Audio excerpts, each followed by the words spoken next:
Welcome to the Regen Brands podcast. This is a place for consumers, operators, and investors to learn about the consumer brands supporting regenerative agriculture and how they're changing the world. This is your host, Kyle, joined with my co-host, AC. Let's dive in. On this episode, we have Daniela Jensen, who is a co-founder and the head of brand at Big Picture Foods. Big Picture is supporting regenerative agriculture through their regenerative organic olive, pepper, and caper products. In this episode, we learn about Big Picture's origin story, what is on the horizon for the brand, and how they're supporting small-scale regenerative organic farmers by taking industrialized and commoditized center aisle staples and reintroducing them into the refrigerated fresh set. Daniela is a wealth of knowledge on how vastly different a product like olives truly are when it is regen organic versus conventional and chemically brought to the market. Let's dive in. What's up, everybody? Welcome back to the Regen Brands podcast. We are fired up today to have Daniela Jensen from Big Picture Foods here with us. So welcome, Daniela. Hey, thanks for having me. I'm excited to be here. Absolutely. Awesome. Well, we're excited to have you. For those who are not familiar with Big Picture Foods, can you just give us like a general overview of like what does Big Picture Foods sell? What are you about? Where can you find the products before we dive into some of the more specific aspects of the brand?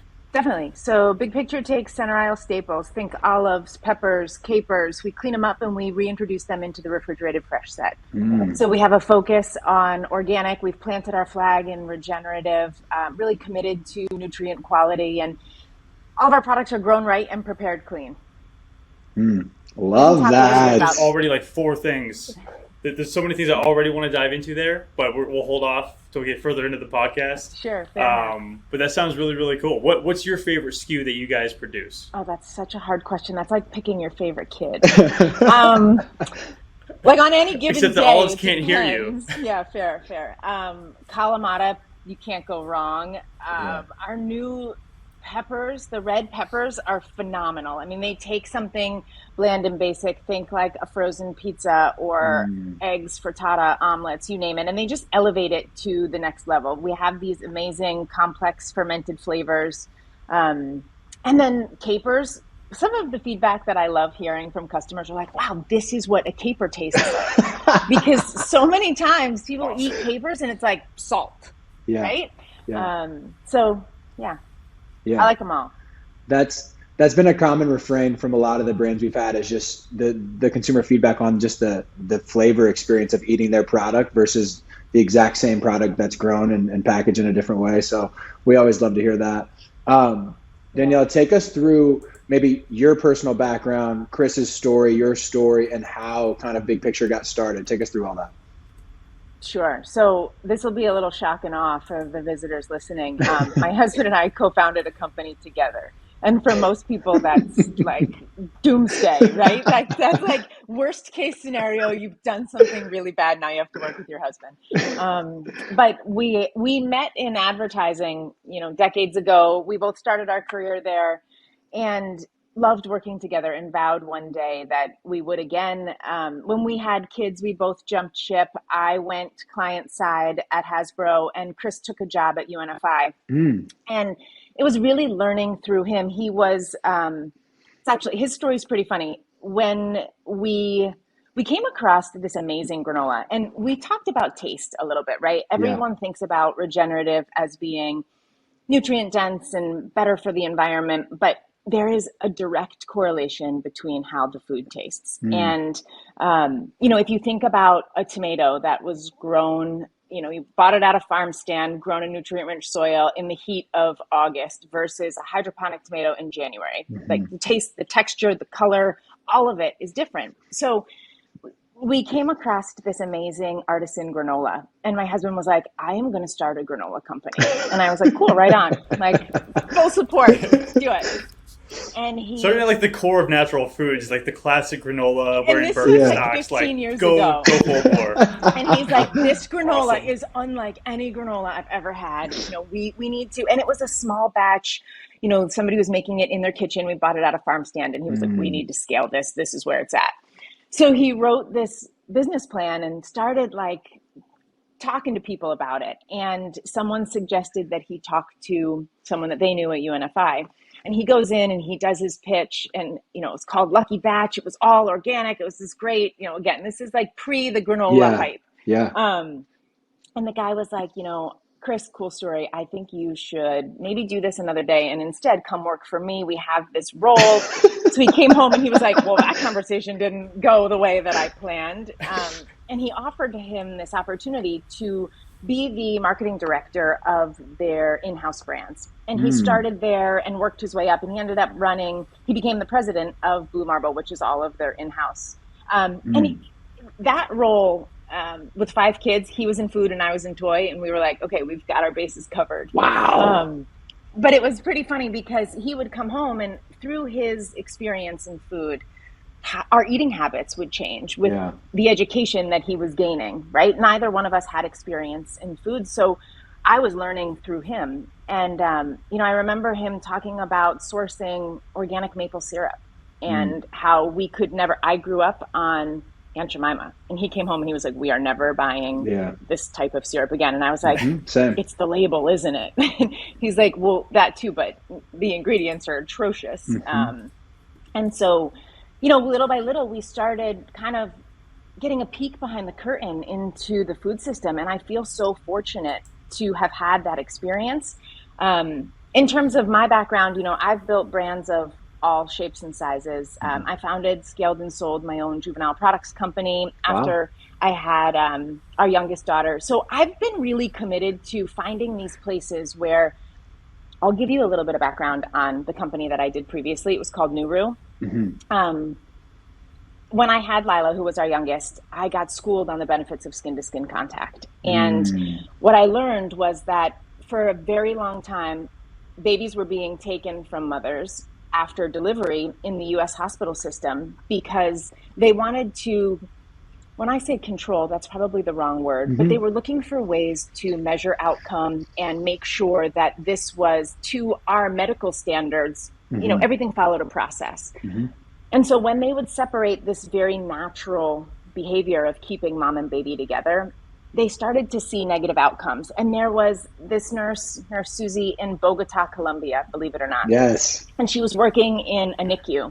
And this NICU had no funding, and there was very little opportunity to service these sick babies. And so what they were doing was literally wrapping them to mom's chest because they didn't have incubator. Like, it was just this it's crazy to think, but something very basic is keeping mom and baby together. They started to see that the sickest babies were thriving when being with their mom. Wow. And so taking this back to skin contact, we as a society has sort of interjected into these very natural processes. If you think about birth, right? What's mom's first instinct? To hold her baby to her chest. And baby typically will kick. And when this nurse was telling me, she's walking me through the steps of birth, and she was a midwife, right? So very naturally, holistically trained. And baby will kick, and it's designed to kick at the mother's belly to help her rid the placenta, which she could be very sick if not all parts of it are removed. So when you start to think about these little things that nature does That is all on its own. I'm blown away. Right? Exactly. So I became hell-bent on spending this hour skin to skin with mom and baby, designed a carrier that would keep mom and baby together because I came home to a very active household. I had 4 other kids running around. But I was really passionate about doing this, not only for the benefits of baby, accelerated brain development, reduced crying and colic, improved immunity, like crazy benefits, but also for mom, reduces the risk of her postpartum depression. The whole point of this is only to say that nature has all of this figured out, and we sort of stepped in. And what I am so passionate about is finding the opportunities where, like, the pendulum has swung a little too far. And, when I started Nuru, I built the brand around attachment parenting because, again, I think that pendulum had swung a little too far. And when here, bringing it back to today, what we're doing with Big Picture, the industrial food system is the same story. That pendulum has swung way too far. And unfortunately, we're paying the price with human health, environmental health. So, we're really committed to trying to level set and to educate and to empower people to understand, because you don't know what you don't know. And so if you can inform and inspire, that's how true change is going to happen. Mm-hmm. Yeah, Wow. that is an incredible amount of information I just learned as somebody who has never had a child. That's just wild. And I really resonate with, I just learned a stat about breathing, which is very much in line with like we went too far. Mm-hmm. As an athlete growing up, everyone says, okay, hey, if you need air, like put your hands behind your head and like open up your lungs. And I think a Harvard study just came out that says actually the best thing you can do is lean forward and put your hands on your knees and breathe, which is everybody's natural response. Like right. When somebody's winded, like that's the position everybody goes to, and they just proved in the study, like that's actually the best way to like receive air when you need air. I'm getting PTSD so of just college to like football parallel right now like with this story. We used to get reprimanded for that. Educate them. But there are so many of those situations, like you just mentioned, where it's like we went too far and we thought we knew what we were doing the right thing, but maybe it's just like trusting our natural instincts or these natural tendencies is the right way to go. And as this conversation progresses, we'll see the same thing in agriculture, right? We think we're doing these right things and implementing these new systems and processes, but really, like what nature has intended is really the best way to go. Agree. So really fascinating. Yeah, and that's sort of oh, go ahead. No, you're good. Go ahead. I think that's when we were thinking about what we wanted to come from big picture, and the pandemic sort of put us on this path, and it gave us the pause that we needed and maybe the kick in the pants and the time to organize this. I think there became a point where Chris and I were like, okay, the universe is telling us something. All of these things are aligning, and they're inherent in our name is to see the big picture, right? And what does that mean? Better for eaters, better for planet, better for farmers. It's not coincidental that all of these things work in harmony together. How did you guys get to these products? Like, why Mediterranean cuisine? Like, why big picture in the product mix that you guys have, Daniela? Great question. So we looked for opportunity to clean up and make a difference. And the specialty food category has notoriously hidden behind heritage, right? Playing beautiful pictures of these like rolling Greek hillsides, and none of it is organic, none of it is natural. And I think that first of all olives have to be cured before they can be eaten. You can't eat an olive straight off of a tree. It has oleoprene that you literally cure out of the products. And so for us, it became understanding how the industrial system has taken over these specialty foods. So what used to be this artisan small batch farmer's olive, they literally soaked it in a saltwater brine for many months, and they monitored it, and there was a lot of skill and craft that went into it. But what didn't go into it was chemicals and heat pasteurization and a lot of these new world ways. And if you think about the shift of what that did to something very basic like an olive, the new way of curing olives is, if you're a green olive, you use lye, which is a caustic soda, pumped with oxygen in a bubbly hot bath for, what takes a traditional 6 to 9 months to cure is now shortened to days. You got to rinse the heck out of it because it's been sitting in caustic soda. And then lab-generated cultures are selected for speed so that they can accelerate the cure. And then they pack it in an after brine, but it looks like an olive. At the end of the day, it looks like what would once be a whole food. And I think that that's why this category especially has been able to get away with, for as long as they have been, a lack of innovation and the ability to sort of pull the wool over people's eyes a little bit. When you think about dairy, and some of these categories were much more quick to adapt organic or regenerative practices. And others, we are the only banana pepper on the market, the only. To me, that's crazy. But that just has shown that this industrial system has completely taken over the category. And I think that consumers just became a little bit complacent, and that was what was available. So that's what they're buying. And if we can offer a better option, I believe that people will want clean ingredients. I believe that the perimeter is growing. I believe that people are, realizing more about what these industrial systems are doing to the nutrient quality of their food. Mm-hmm. And absolutely, it's like a lack of awareness too. Like I saw this video of this guy exposed, like Smithfield Foods is basically feeding plastic and cardboard to the pigs because they're getting the grocery store like expired bread, and they're literally throwing like in the packaging into this giant grinder, and they're turning it into feed. And it's like, I don't ever want to buy like regular bacon after I see that. And that's not maybe the answer, but it is kind of just with, especially an item like olives, I have no idea how it's really packaged and cured and all those things that you just educated us on. So I think not only when we talk about growing practices, but especially for products like yours, educating the consumer on processing and packaging and how that is different in this context is huge as well. Yeah, and I think that's half the challenge and half the opportunity. Mm-hmm. Because to a consumer in our space, as an example, when you see an olive bar, like I will ruin olive bars for anyone who loves them. I'm so sorry if you're listening. Lay it on us. Lay it on us. Just plug your ears. Yeah, exactly. Fast forward that 30-second jump button. But they are very dirty, and if you taste the difference, let's go back to taste, because I think that it's easy for people to love the hype of soil health and nutrient density, and those things all sound good. But the best feedback that we get from retailers are when they do the cuttings and they're like, wow, why does it taste so good? Mm-hmm. Like it is night and day different. Mm-hmm. It's the tomato example. You know, Chris is Danish and we go to Denmark, and my kids long for Danish strawberries. They think that they're magical. Really, they're just grown in really good soil. Mm-hmm. And so, you know, if we can provide these alternatives to customers, that's really what we are setting out to do. Mm-hmm. I think that's a really good point. And there's actually a Chef's Table episode. I think the guy's name is Dan Barber, and he's out of New York.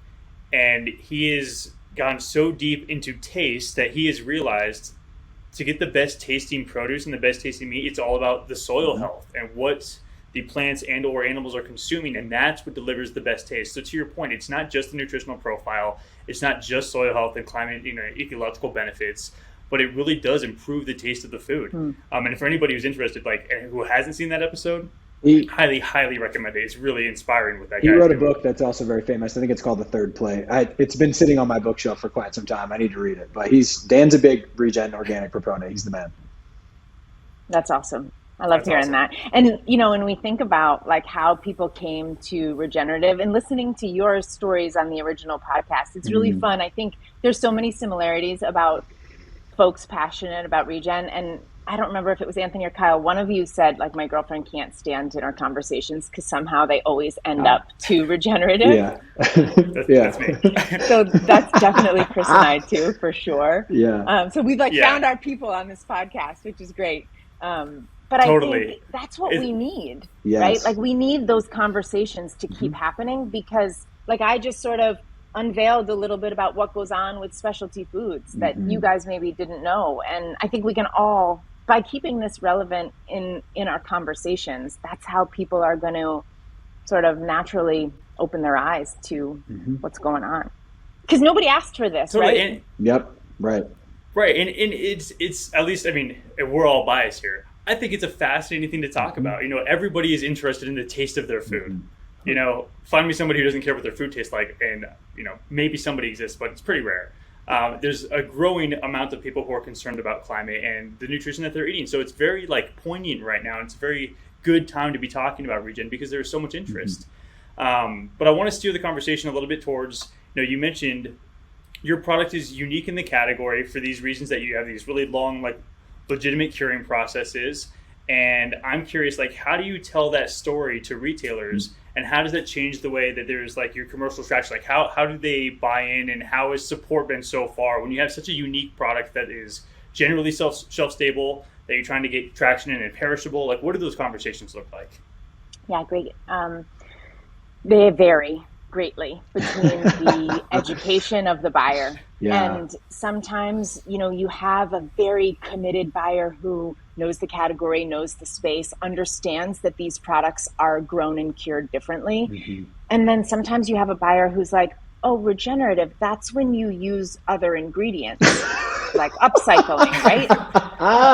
And I'm like, I have an awesome deck, and I want you, like, the best thing that I can do is point people to Kiss the Ground, because it is such an eye opener for so many, and it's really easy. It's not coming from me, so it's not like the brand is trying to have an advantage in telling them a certain story, and I think everybody relates to it on so many different levels. So I point everyone, I'm like the biggest Kiss the Ground ambassador that there is. But I point everybody to the documentary for those who need sort of a great education, a quick 101. And then it's all about trying to really articulate our points of difference. And that's a challenge to do on package with customers. And it's equally a challenge to do with buyers. But I think that when you tell the story, when you break it down to our foods are grown better and this is how, we're using cover crops, we're taking extra care to ensure that we have nutrients in the soil, we are rotating, our land lays fallow. Even with olives, it's like, well, you're not rotating. These groves have been there for years. It's how we're pruning, it's what we're doing to the soil. It's not using, it's the introduction of even letting the weeds grow, because that's attracting certain insects and bugs that will then, it's the age-old story of all of these things working in harmony. But for us, we can take it back to the product in an interesting way, because we have a 2-year refrigerated shelf life. That's additive, stabilizer, preservative, and heat pasteurization free. And so when you say that, any buyer is like, what? Yeah. Say all that again slower so everyone can take that in, because that's crazy. Say that again, Daniela. Okay. And also explain why it's possible. Sure. We use just 3 ingredients in the curing of all of our foods: water, sea salt, and organic kosher wine vinegar. And that allows our products to be additive, stabilizer, preservative. Like when I say additive, it's not oils, no lactic acid, no citric acid, no absorbic acid, like all of the junk. Our competitor, the banana pepper that's on the market, 11 ingredients. Why do you need absorbic acid, or why do you need sodium benzoate or calcium chloride in your foods? And so we really stand against that. And in getting buyers to understand our ability to use 3 ingredients and not add all of the stuff is because we're not cutting corners. And when you don't cut corners and when you work with nature, she gives back abundantly. So our fields are all biodynamic. There is a plethora of naturally present wild cultures that are found on the skin of all of our foods. Those cultures are what inhibit or allow fermentation. Not inhibit, I get my words off. So the opposite of that. So when they're in the barrels and they are fermenting, it's a much deeper cure. They're packed in the brine that they have fermented in. So that keeps them in package in equilibrium. So there is nothing to offset that. And that wouldn't happen if we weren't growing our foods. If we were spraying, all of those cultures, gone. Right? Because it's destroying, you don't get to self-select, right? It's destroying what is on the skin of the foods. And so when you use lab-generated cultures, they're selected. You can't have the magnitude of the variety that we have that enable that complete cure. So it requires the additives. It requires the stabilizers. It requires the heat pasteurization. And you get half the shelf life. You get 9 months versus 2 years. So when you start to break this down and you just explain it as, okay, we're offering a superior product when it comes to taste. We're offering a superior product when it comes to shelf life. Really easy for you to manage. Here's the benefits to you, the retailer, and the benefits to the consumer is we're at price parity with conventional. So to a customer, they're buying on 2 things, right? Taste and price. So if we can win on both of those fronts, it should be a slam dunk, right? Better for all. Drop the mic after that. Love it. I would say, like, the hardest part, in my opinion, we just talked about this for I'm not sure how many minutes. When you talk to a buyer, you have a presentation and visual aids and you get to explain all this. But for a consumer walking through the store who sees a refrigerated olive, how do you effectively communicate all of that into something where they can see it and be like, okay, I want to give this a shot? What does that look like? It's hard. It just seems like an insurmountable challenge. Yeah, that's what keeps me awake at night. I'm sorry to bring that to your day as well as your night, so I apologize. We're learning as we go, and we think that first of all, being placed in the perimeter. It's dicey, but most consumers understand that products there are better. Mm-hmm. Now, that's not always the case, but gosh, wouldn't we love it if it was? So that sets us apart there. Everybody understands clean ingredients. And I love that more and more people are flipping the packages over and looking at the ingredient panels. Listeners, please keep doing that. It's really important. Natural flavors and all of the other it's tricky. And there's a lot of confusion and deception. When I look at our competitive set and it says packed in brine, and I know that they've been chemically accelerated, and I know that that's not the mother brine, there is no probiotics in that brine. It's not true fermentation. So, but they can claim fermented because it was in a lab, it was fermented. So there's all these nuance that a customer. It's like when it says tricky. Natural flavors, and that means like 30 things underneath it that they don't have to tell you. It's like the same concept.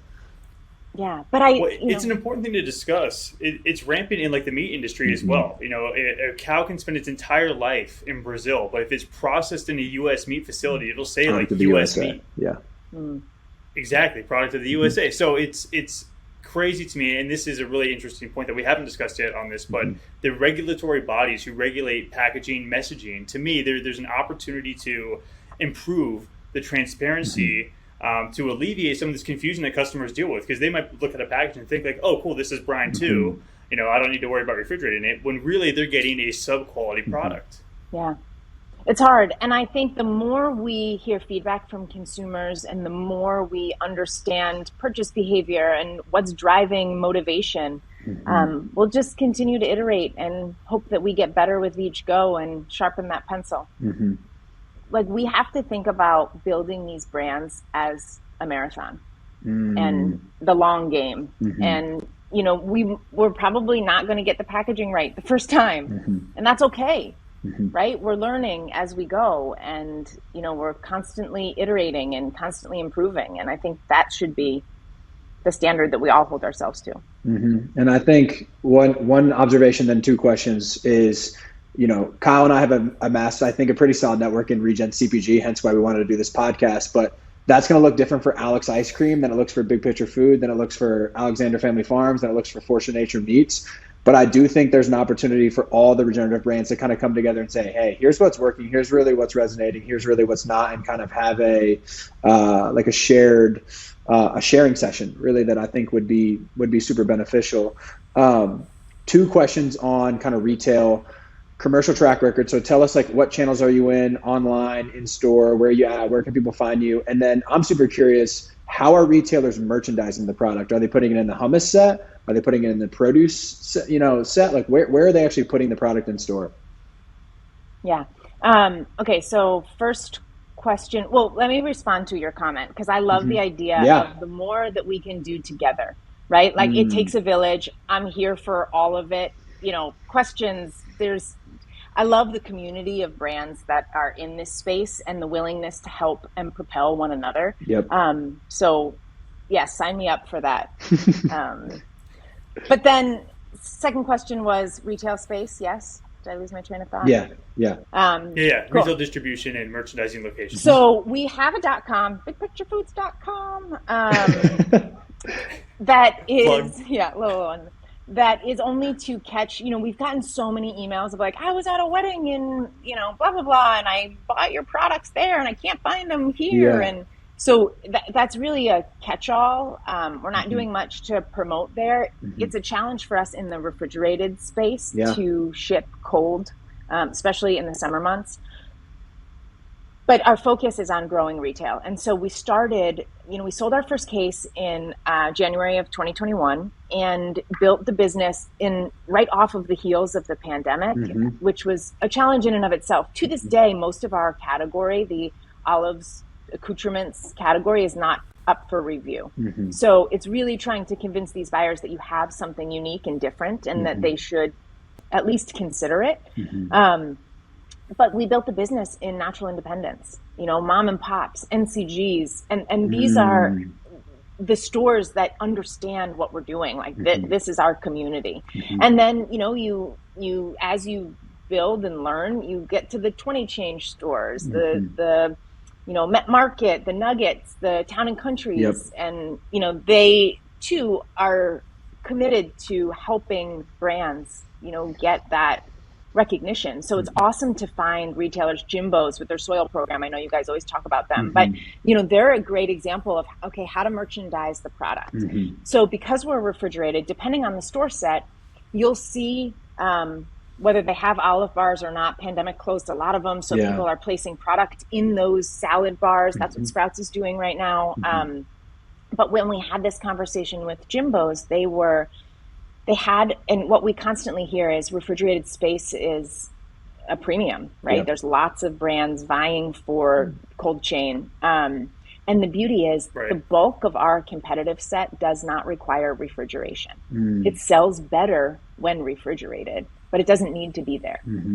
So it's reminding the buyer, hey, you've got these products that are heat pasteurized and shelf stable in the refrigerated set. Why not move them to ambient, give us a shot.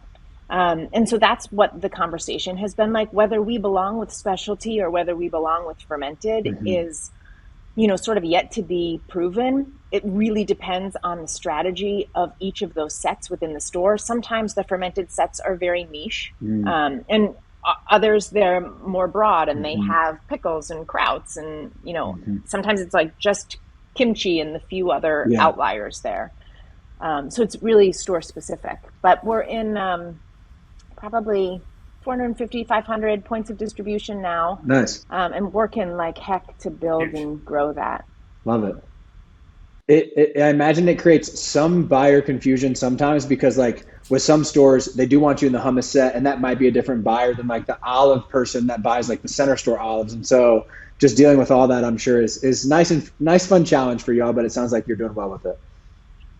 Yeah, we're hanging in there. It's always an interesting conversation. And, to the brands listening, it's so important to understand your category review calendars because the most frustrating thing, and learned this lesson the hard way, was, you need to talk to this buyer and her category review or his category review was last month. And you were like, so you're literally waiting another year because very seldom are they slotting in new items. It's brutal. I'm curious from your perspective, if you were to guess, what set would be, like if you could merchandise Big Picture Foods right next to some other product that has like national distribution, like what would that look like? Who would you be right next to and why? If I had my druthers, that's a great question. I think that I would want to be where, and this is also a big challenge for them, if you've listened to Haven's Kitchen at all and her sauces, they are a complement. And much like our foods, I think about our foods as an ingredient and they go with a lot of other foods, but they are in their own right a snack. So do we put them in with salads and produce? I think that in my dream would be the sweet spot to walk in, to see them all merchandised there. Sometimes we're with prepared foods, sometimes we're with, and this is another, I would say we've talked about our number 1 and number 2 challenge. 1 is communicating our points of difference on pack, and 2 is how we're merchandised in store. Yeah. I mean, you need to be right next to the Grillo's pickles. That's your customer. It's me that buys the Grillo's pickles that are like $8 every time I go to Whole Foods. Right. And in some stores we are, but the challenge there is if we're speaking candidly about Whole Foods, they continue to point us over to specialty. So we tried to make that same argument. And that's another example of making sure you know the right buyer to approach or approach both, just make sure you're checking all the boxes. Daniela. Right. So go ahead, Kyle. Oh, go ahead, Anthony. No, you got it. I was just going to say, take us through the actual supply chain, right? So where are you guys sourcing from? What practices are they doing? You alluded to it a little bit earlier, organic, regenerative. Where are they? What makes them different on just the pure like ag production side of things? Cool. So we have 3 founders, myself, my husband, Chris, and Sotiris Kitrilakis. And he really is the linchpin to the supply chain. He is the wizard of he is hands down one of the most brilliant people I've ever met. He's in his later years, a very seasoned career in the food space, but also MIT grad, like amazing Wow. background in a very different trajectory. Crazy. Yeah. But Sotiris, he was the founder of the Peloponnese and Mount Vikos brands and has long established ties in Greece. And his story resonated so deeply with Chris and I. Chris worked with him at Blue Marble. They acquired one of his brands and formed a very fast friendship and had stayed in touch. And Sotiris's passion for traditional foods, traditional artisan foods, runs so deep. And for him, it's about the community of where he lived. And he watched these farms, these small family farms that had been in families for generations, be gobbled up and converted. And at the same time, now he's living in Greece, and the rise of cancer among the farmers is rampant. Nothing else changed but the synthetic inputs that they were doing to their land. Yep. And if that wasn't brick to forehead, these are friends. This is a community of people that were sold this idea of, hey, if you treat your fields, your yields will increase. Well, doesn't that sound great? And 50 years ago, it was like, oh, sure. Like, let's try it. Let's see what happens. And it's like the gateway drug, right? Your groves become dependent on it, and then you need more of this and more of that. And so big picture, our supply chain is right now centered on supporting the small independent farmers that have stayed, we aren't converting at this point. We're really focused on making sure that these farmers can maintain and not have to sell and not be sort of industrialized, if you will. So in order for us to do that, and it's really important because they're getting squeezed. Our business is a commodity business. So everything is bought and sold on that day's price. All of the olives, for example, are purchased. They go to an aggregator. There's, 10 hands that happen along the process, and then you buy them based on size.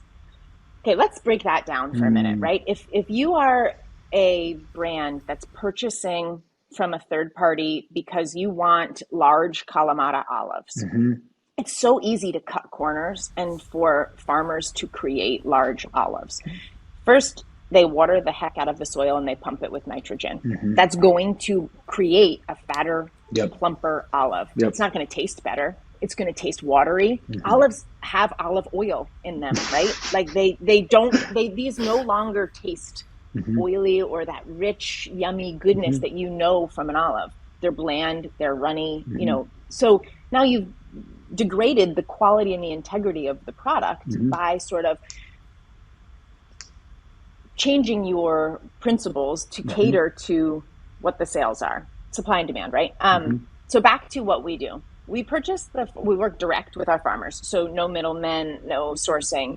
Our farmers both grow and ferment our products on site for us. So what does that mean to the customer and what does that mean to the farmer? So to the customer, our products go from field to fermentation barrels in hours for superior taste and nutrition. Yeah. Right? This is all happening small batch on site. What does that mean to the farmers? They're both growing and curing. So typically they're only paid to grow, right? So this is dual income for them so that they can maintain what their commitments and passion is.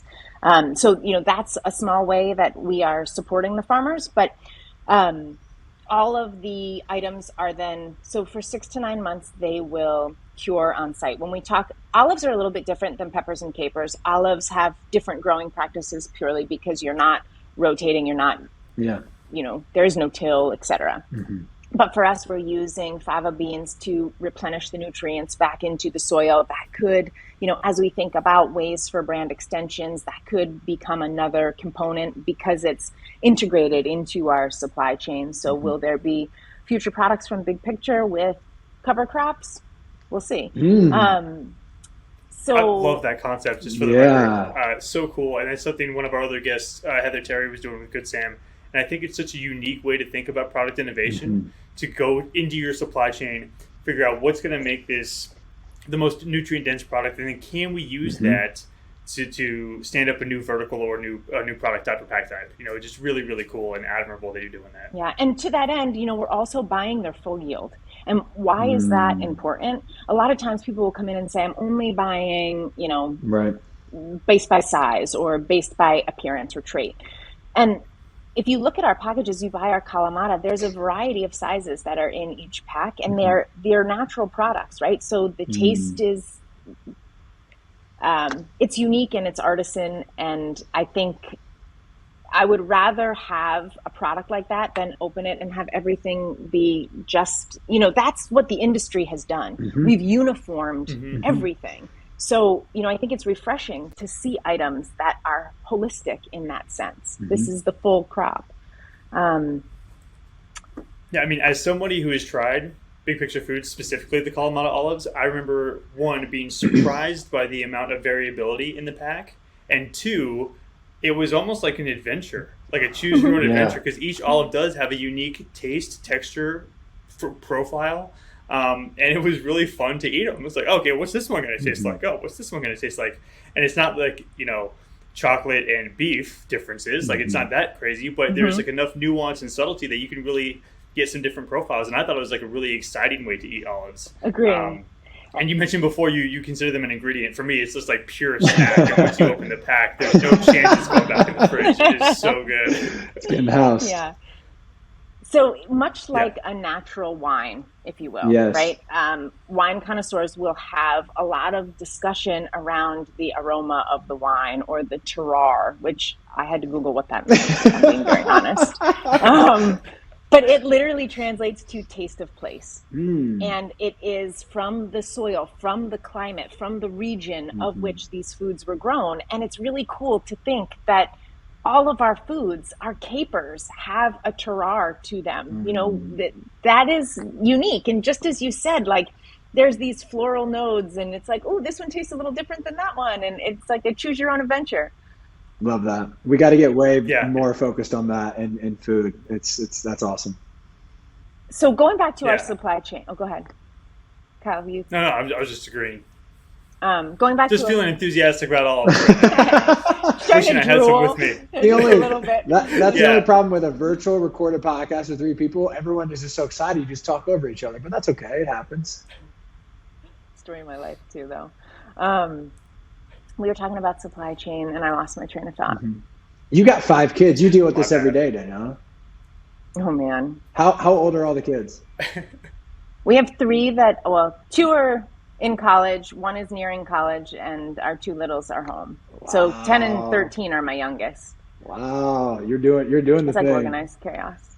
Yeah, all the things. Wow. It sounds like it. I have 2 dogs, and I feel like my life is busy, and I'm so wrong. But you know what the cool thing about raising a business and raising a family at the same time is that at the end of the day, our kids are seeing Chris and I risk and try and zig when others are zagging. And for that lesson alone, to know that, you can act on your dreams and be the change that you want to see in the world, whether irregardless of the outcome, they're seeing us do it. And that's in and of itself really cool. Yeah. Love that. That is awesome. And they're lucky to have parents who have such aspirations. And I'm sure that's, providing an example that is just invaluable, Yeah. So good for you guys for taking on not just 1 or 2, but I mean, if you think company, co-founding together, and 5 kids, 7 pretty significant challenges at the same time. Our marriage is pretty stable. Can you tell? Yeah. It's like, all right, if we didn't break by now, I think we're okay. Yeah. And yeah, you're good to go. You're chasing something that has meaning behind it. You're not just chasing some get rich quick scheme or something that's purely motivated by profit, which I think is another thing that goes into that. And speaking of money and growing, and you launched the first case you sold in January 21. You've needed money to fund this whole thing. So give us a little insight into how you guys have funded the business today, what that might look like in the future, and just fundraising history. Sure.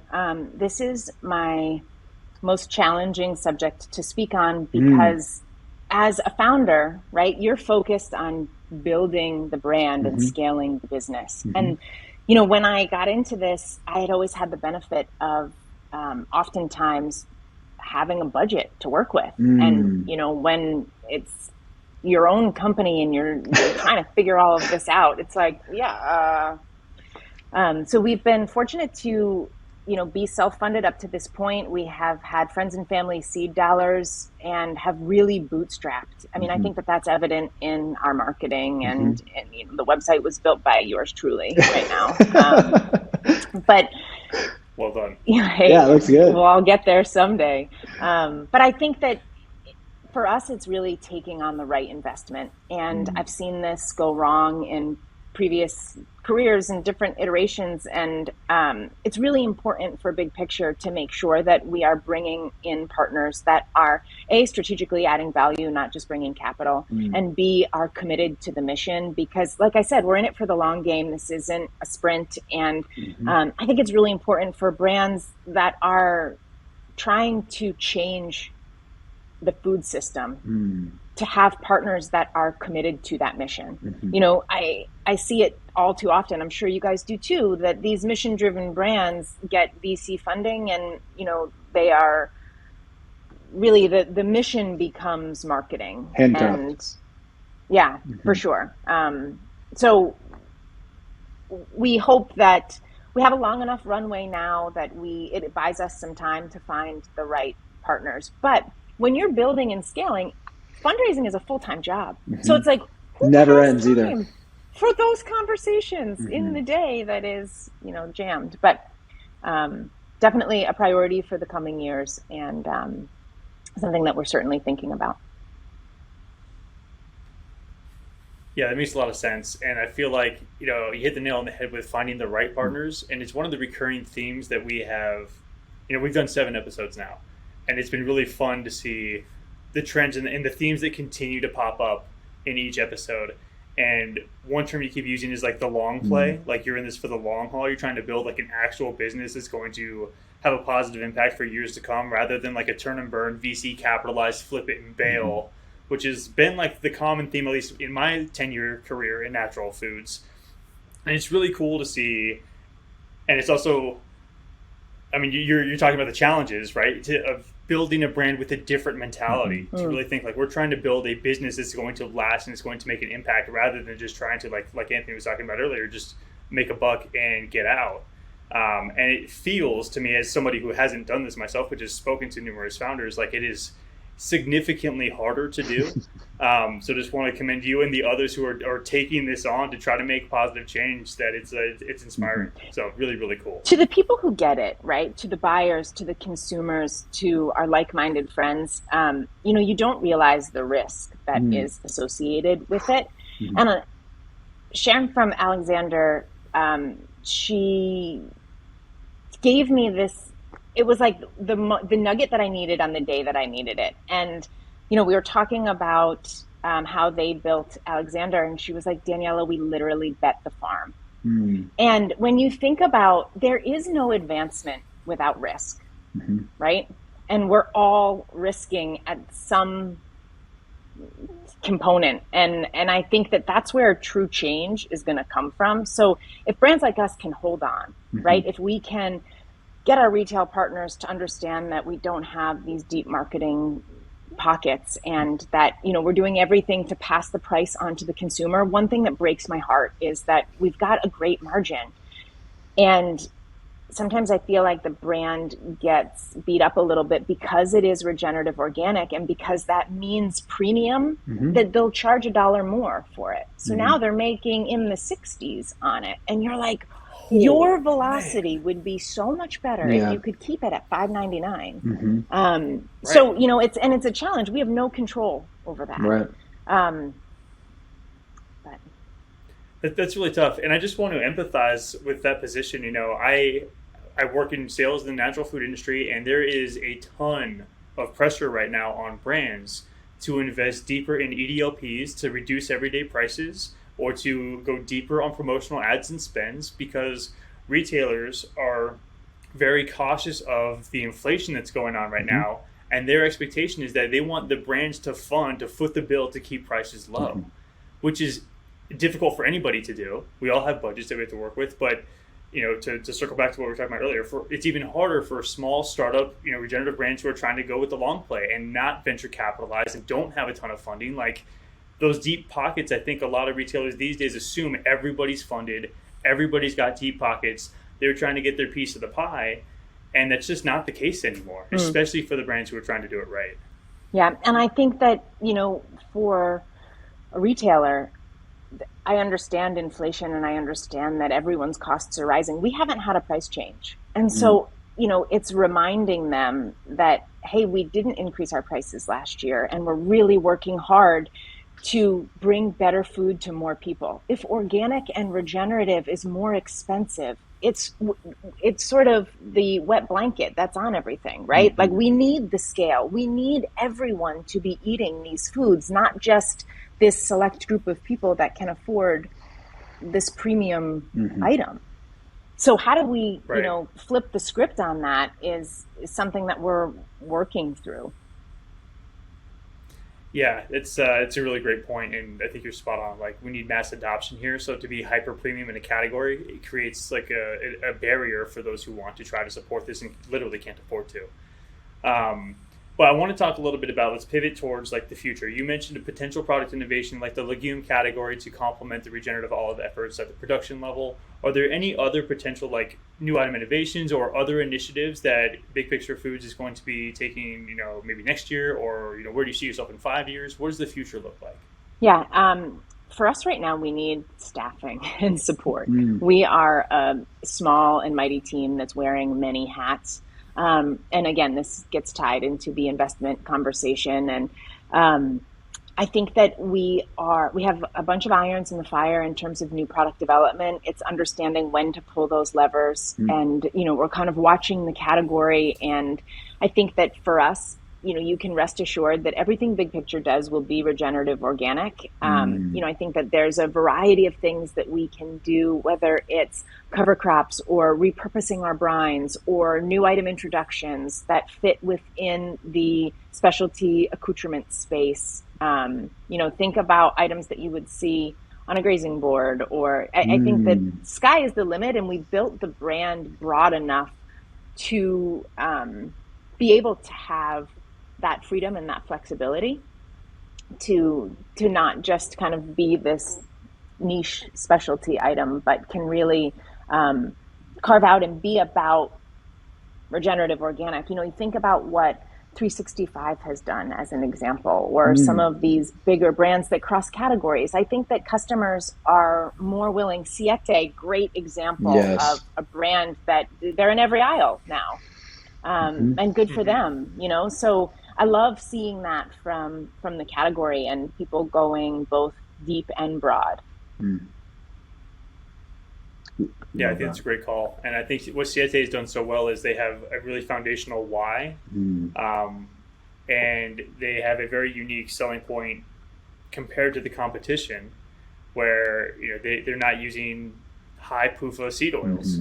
And they're just breaking into a bunch of categories and offering like a healthier fat, healthier oil alternative. And that core tribe of people who want originally cassava chips are now finding themselves buying Mexican cookies and churros, and now they just got into beans, all sorts of stuff. So once you find that foundational why you build the traction in one category, I think you're absolutely right. You have the ability to kind of span various aisles across the store with success. 10 years from now, when we're having another conversation, Daniela, we'll have more before that too. But after the first 10 years of the marathon, which will last much longer, if you've accomplished these 3, 4, 5 things, it's success. What are those things? Well, let's hope my hands aren't on my knees and I'm not like breathing in the air. Well, at least they won't be over your head. So that's good. True. I couldn't reach. It was just too exhausting.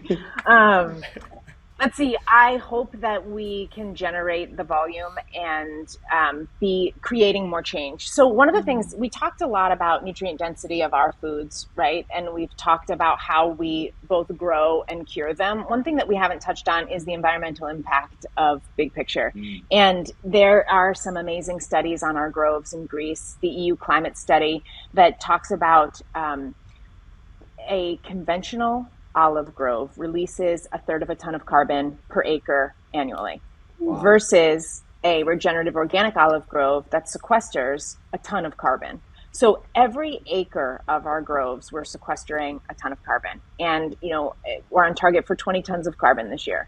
And that's exciting to me to see that number build and scale. And, I hope 10 years from now, we can look back and say that all of those efforts, because it's now or never, right? We're either going to change the way that we're growing our foods and it's going to have an impact, or we're really going to mess things up for these future generations. And I really hope to be part of that change that has measurable results. And it's cool to see, like, these are measurable results. There is no disputing. One is releasing carbon, one is storing carbon. Which do you want? That's really cool. And it makes me think back to the packaging conversation we were having. And I think there's probably a regulatory limitation. You probably can't put sequesters 1 ton of carbon per grove or per acre or whatever. You cannot legally put that on your package. Is that correct? We haven't explored it, only because it's too risky. Right. Because there's variability, and then we're liable to, being sued because maybe it's half a ton on this grove. It's just, it's so tough to nail that messaging, especially in today's climate. It's really hard. For sure. So let's go macro, Daniela. And this is the question that we wrap with. Let's go big picture. Yeah, let's go big picture. Yeah, I like that. And we ask everybody this question, final question of every episode. What do we need to do, at large for regenerative brands to have 50% market share by 2050? All right. Crack the knuckles. Deep breath. Right. Sweating. Again, I am such a student in this whole thing. So everything shared is, I learn every day. And that's what I love about this. So this is an opinion of one. But I think that we have to align ourselves in the messaging. And there's a lot of argument and debate around certification. I think if we're going to educate people on the benefits, there is a spectrum, right? And people need to understand that there is a spectrum and a good, better, best, and that, you can start somewhere and you hope that they're progressing. I loved listening to the Quinn podcast that you guys had, where she was talking about, that sliding scale too, and how they're just constantly striving for improvements. And I think that if all brands find themselves on the spectrum somewhere and we keep reaching up, right? I'm proud that Big Picture started high. That was intentional for us, being we're in the process of ROC certification now, but even ROC has a gold, a silver, and a bronze.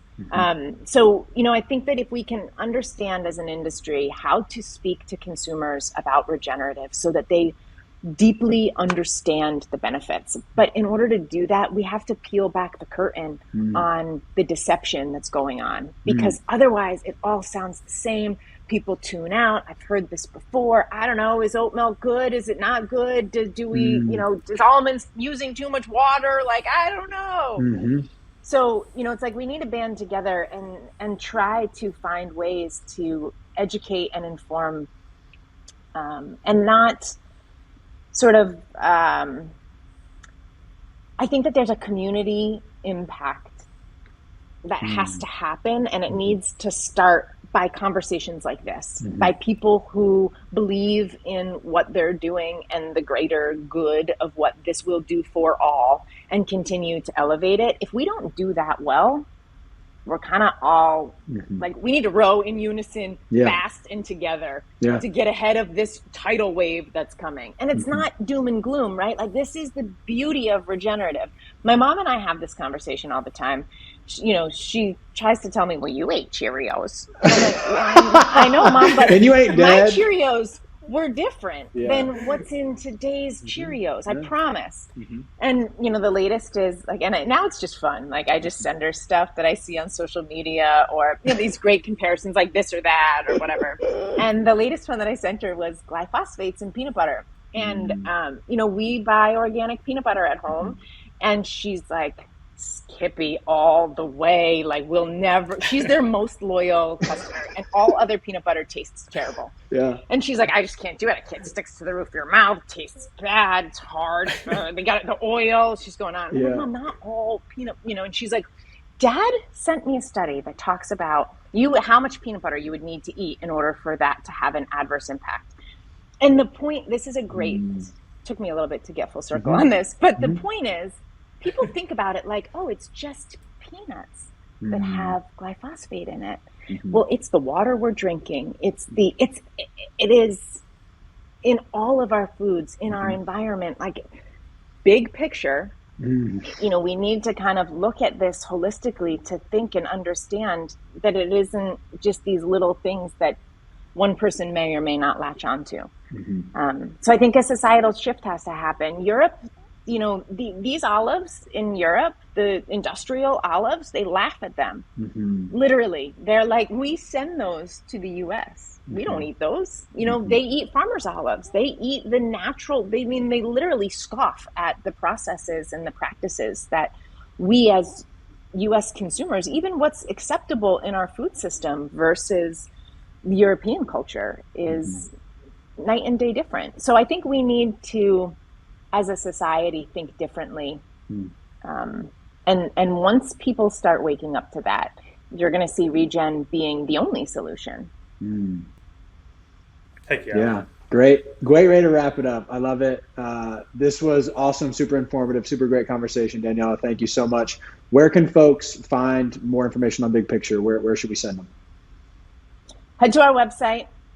Try the products. They are, you know, store locators are so tricky because we do a bad job keeping them up. But if your local retailer doesn't have it, ask for it.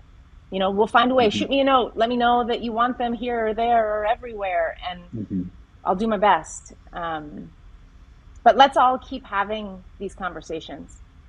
Absolutely. Thanks so much for joining us. This was great. Guys, you rock. Yeah, thank you so much. Appreciate you.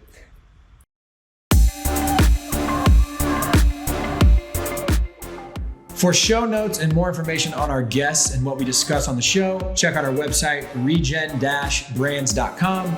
That is regen-brands.com. You can also check out our YouTube channel, Regen Brands Podcast, for all of our episodes with both video and audio. The best way to support our work is to give us a 5-star rating on your favorite podcast platform and subscribe to future episodes. Thanks so much for tuning in to the Regen Brands Podcast, brought to you by the Regen Coalition and Outlaw Ventures. We hope you learned something new in this episode, and it empowers you to use your voice, your time, and your dollars to help us build a better and more regenerative food system. Love you guys.